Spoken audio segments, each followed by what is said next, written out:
Everyone, good afternoon. Alam nyo, sobrang saya ko for today dahil itong aking kliyente, severe melasma, ang talagang problema ni ma'am. This is our second session. Actually, yung buong mukha ni ma'am during our first session, parang natatakpan na talaga ng mapa-mapa, talagang patches of very dark skin. Talagang ang term nga na ginamit ko kay ma'am, oh ma'am, during our first session, talagang sunog ang mukha ninyo.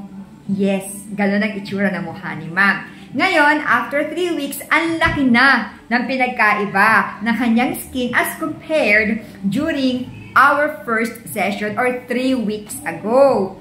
Of course, hindi naman yan magic na after 3 weeks, jeng, wala na ang melasma. Siyempre, hindi. Pero, kahit si ma'am at ang kanyang mga kaibigan, napansin ng malaking improvement ang kanyang skin. Actually, ako nga, nung dumating si ma'am kanina, nagulat din ako kasi alam na alam ko yung status ng melasma ni ma'am dun sa first session namin. Naglighten na. Kung ang classification natin sa dating melasma ni ma'am ay very severe, ngayon, andun na lang siya sa gitna ng moderate and severe. Kumbaga, papunta pa lang sa severe. Hindi na siya very severe ngayon. Ang galing nga eh. So, ipapakita ko ngayon sa inyo ang status ng kanyang skin. Pero syempre, hindi ko pwedeng ipakita ang buong mukha ni ma'am kasi nga, confidential ito. So, yon. So, yung mismo magpo-close up lang tayo ng mismong skin ni ma'am. Okay, eto na. Wait close up natin si ma'am. Yan. Ayan. So, nakikita naman natin. So, dark pa din siya, pero hindi na siya kasing dark ng dati. Kasi dati kasi guys, talagang sunog ang skin niya. Imagine niyo na very, very, very dark. Dark brown ang kanyang skin.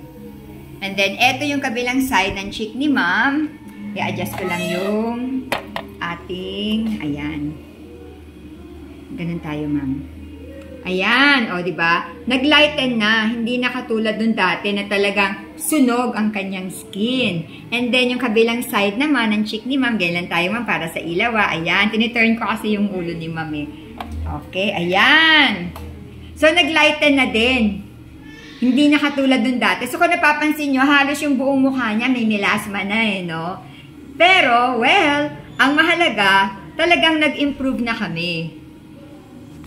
Yan! So, teka lang ha. At, ayan. Dito na ako. Pumupwesto ako, guys. So, ito ang second session namin. 10 sessions kasi ito. So, yung 3rd hanggang 5th session, ang plano namin is chemical peeling. Mula sa 6th session, pagsasalit-salitan na namin yung laser and the chemical peeling para mas maganda ang epekto sa kanyang melasma. O, diba? Ito nga lang naka-second session pa lang. Meron ng improvement. How much more sa mga susunod na sessions namin, diba? Ano ma'am, excited na ba kayo sa mga susunod na sessions? Ha, ma'am? Oo, excited. Yes, excited na si ma'am kasi alam niya na talaga nag-i-improve. So, doon sa mga may problema sa inyo, sa ganitong klaseng skin condition, sa merong hyperpigmentation, melasma, or pecas, alam niyo na kung saan kayo dapat magpunta. Kontakin nyo lang ako. Mag-click lang kayo dyan sa message box ninyo, dyan sa cellphone ninyo, kung saan nyo napapanood itong video na ito sa page namin. Ako mismo ang sasagot sa inyo. Or, you can text or call us at 0925-853-4636. Ang aming location ay sa Novaliches Bayan, Quezon City. Op, hindi kami malayo. Kasi yung aking kliyente, regular client ko na siya for 20 years, taga Dasmariñas, Cavite. Pupunta siya ulit dito kasi talagang regular naman yun, halos monthly nandito siya. Dahil nalaman niya na may mga bagong machines ako. Ito mismo, ayan, yung parang robot na yan. That is 12D. HIFU, which is, that is the non-surgical facelifting. Ayun, di ba? Pupunta siya para magpaganyan sa akin. Kaya nga sinasabi ko lagi, walang malaling lugar sa taong gustong magpaganda. Yes! O ano paano, magkapaalam na kami ni ma'am. Gagawin ko na siya. Hinihingal na rin ako dito sa vlog ko.